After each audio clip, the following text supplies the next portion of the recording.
bitches? Welcome back to Beth's Naughty Reads. I'm Beth LaMontagne, and I hope you guys are ready to have some fun and get a little naughty and dirty as we take a look at Lauren Blakely's Nights with Him. Before I get into that, just do my friendly reminders to please take a moment to like and subscribe so that you get notifications of when these new episodes come out. Also, take a moment to check me out on Instagram, TikTok, and Facebook. You can find me under Beth's Naughty Reads. I'd appreciate a follow so that we can continue to have more fun in between these shows. So like I said, tonight we're going to be looking at Lauren Blakely's Nights with Him. This is not the first book of Lauren's that I've reviewed. I'm a big fan of Lauren's, and I do read her stuff quite frequently. I figured that this one was so much fun that I would do another review for her tonight. She is a New York Times, Wall Street Journal, and Audible bestselling author.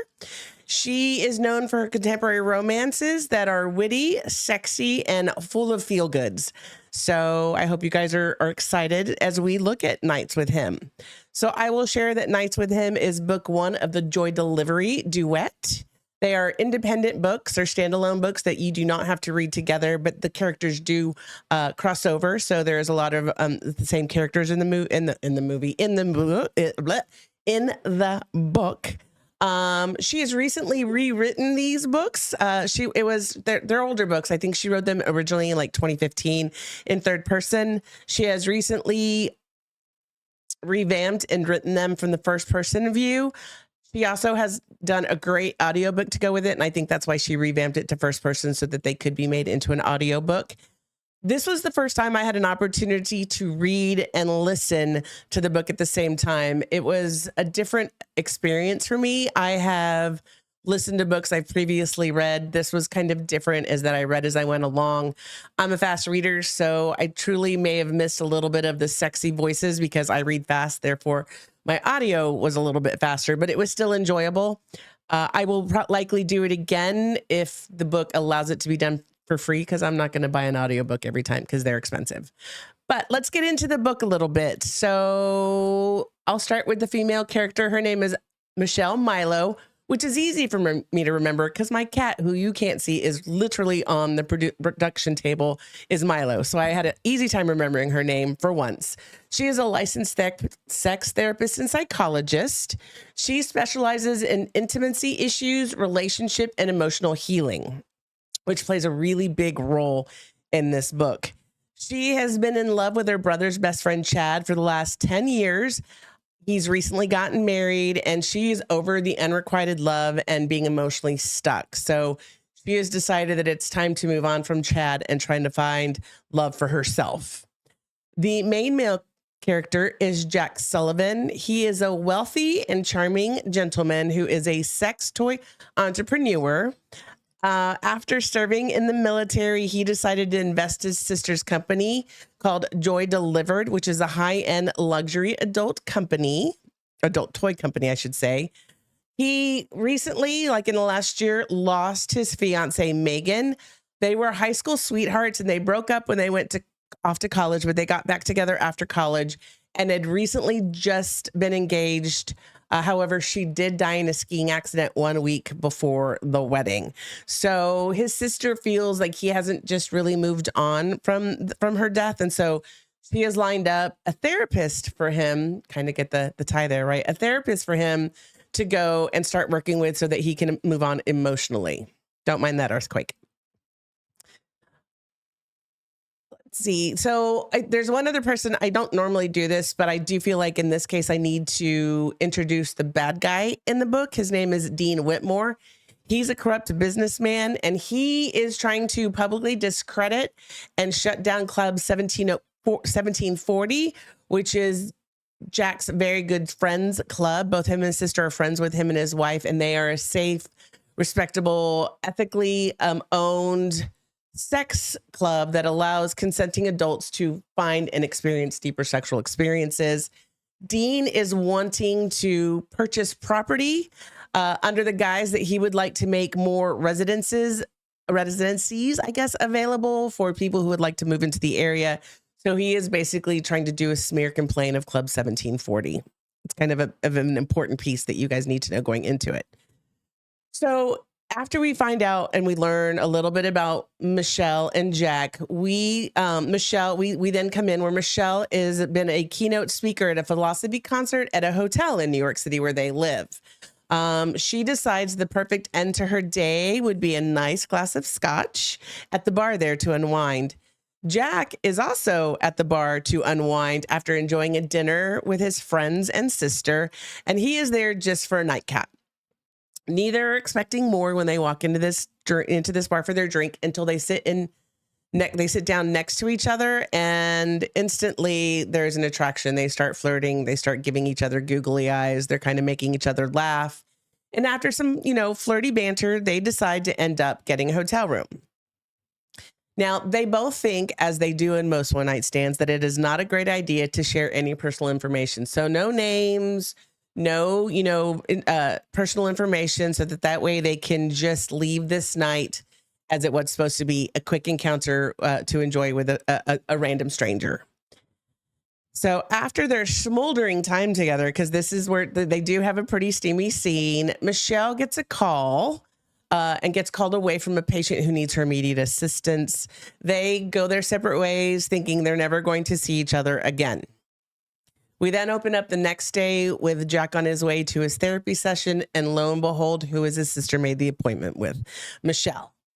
She immediately freaks out, right? Because this is against ethical requirements of a doctor. And so she drags him down the hall to her friend, who is also a therapist that she feels is also qualified to help Jack through his work that he needs to complete. So Jack does decide to go ahead and use this therapist.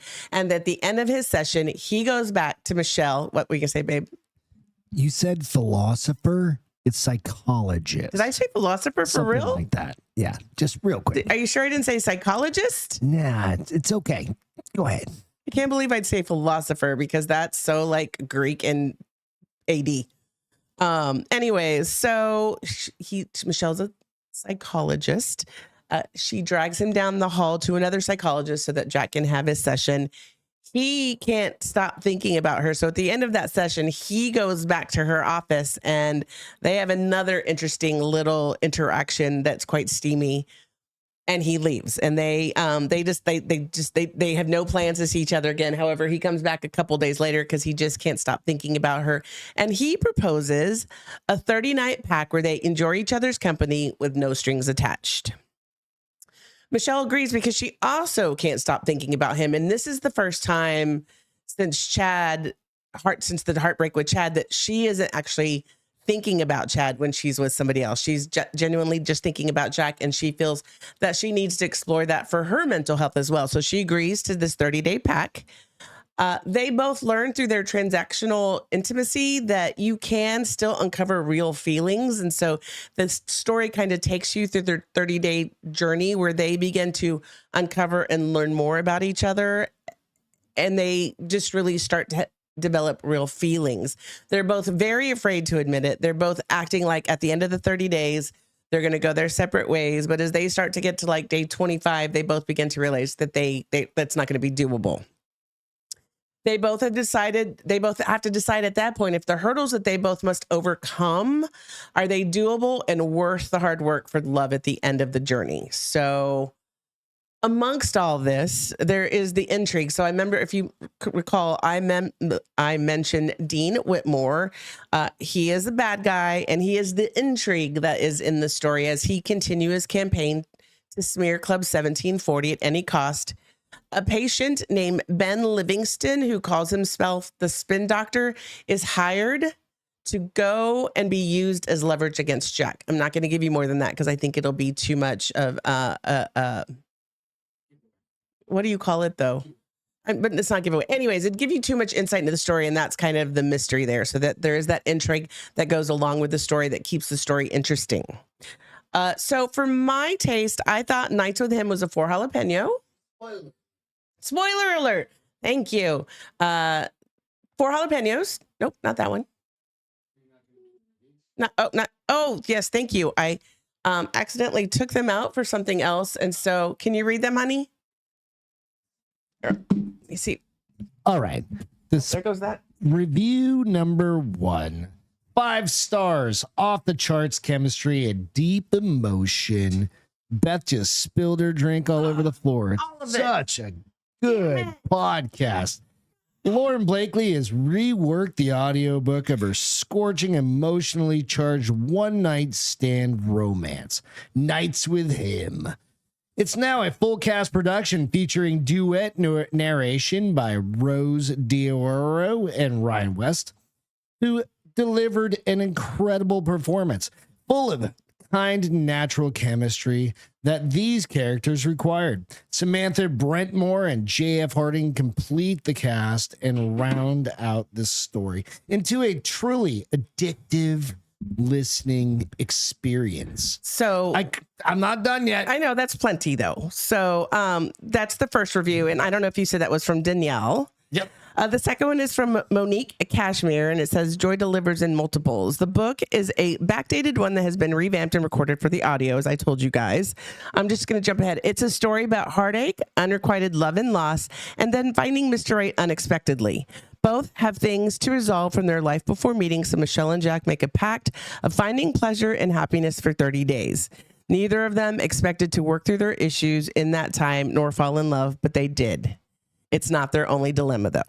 So thank you for reminding me that. That's what I try. That's what you know what? Life is real time. I mean, and I spilled my whole damn beer, like the whole thing. Well, you know what, like everyone, this is real life.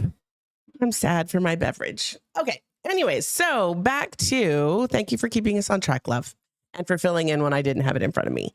So again, I gave this 4 jalapenos. It is pretty spicy. It's not the most spicy, but it's pretty good. I think it does it in a tactful way, but it still stays dirty enough or still stays naughty enough to make it fun. I give the story rating 5 stars. It's a great adventure into love and what's possible with healing, which really resonated with me. They both are very honest with each other and with themselves on what needs to happen in order to move on. There's also that little bit of intrigue that keeps you guessing about what's going to happen and how they're going to overcome the evil, if you will, in the book. I would definitely recommend this as a read. It's super easy. It is about an 8-hour read, so it might take you a couple days, but it is fairly simple, fun, and great storytelling. And so if you get a chance, please take a look at this and see if it's something you'd like to listen to or hear. I have no idea what I'm going to read for my next book, but take some time to see what I'll post something. How about that? I'll post whatever I'm reading next. I'm reading a really short 2.5-hour romantasy. We'll see if it's good enough to keep going. So anyways, guys, until next week, I hope you have a great day and thanks for tuning in. Love you. Bye.